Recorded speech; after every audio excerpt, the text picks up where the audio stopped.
Salut tout le monde, c'est Pascal pour Marquer le futur. Aujourd'hui, je voulais vous parler d'une confusion que font beaucoup de mes clients et puis beaucoup d'autres personnes en fait quand il s'agit de définir des éléments de branding stratégique.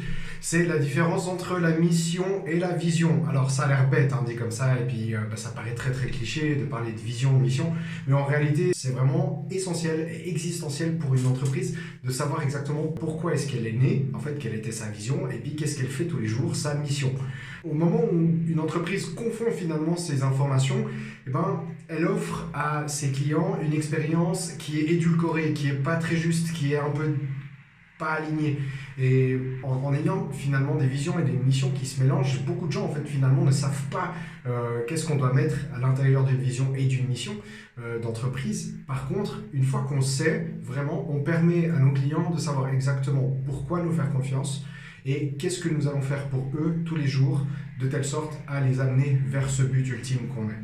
La vision, c'est votre étoile de nord. C'est vraiment le point cardinal que vous devez tout le temps viser, c'est ce pourquoi vous vous levez tous les matins et c'est la raison qui vous pousse à vous dépasser, à aller jusqu'au bout et à faire toujours un peu plus et à apporter toujours un peu plus de valeur au monde auquel vous appartenez.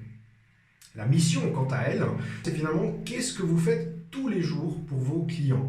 Et ça, le mieux est de rester extrêmement factuel dans ce que vous faites. Nous aidons les personnes, nous aidons, je sais pas, les hommes et les femmes du monde à devenir libres financièrement grâce à des formations vidéo et des PDF, par exemple. Ça, c'est une mission.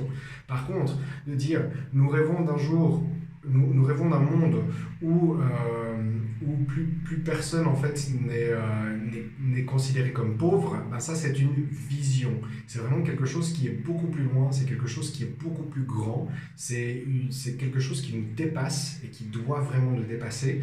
La vision doit être finalement quelque chose de quasiment inatteignable.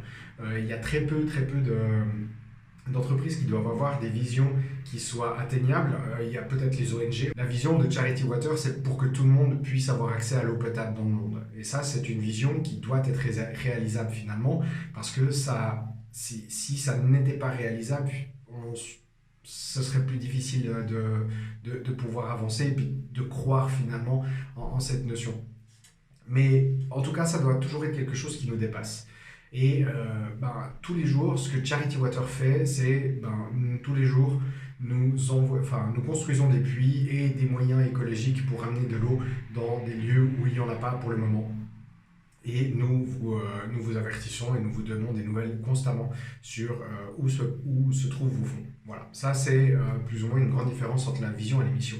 De votre côté, dans votre business, comment est-ce que vous pourriez améliorer votre vision et votre mission d'entreprise de telle sorte à plus facilement éclairer et mieux expliquer ce que vous faites et pourquoi vous le faites à vos clients tous les jours. Et dans cette notion, gardez bien en tête que dans votre mission, soyez le plus factuel possible et dans votre vision, trouvez quelque chose qui vous dépasse. Faites activer finalement le sens de contribution de vos clients, cette notion où on doit travailler pour quelque chose de plus grand que nous-mêmes, viser la lune, voire même au-delà, ça vaudra le coup. Et n'oubliez pas d'être magnifique. Bye bye.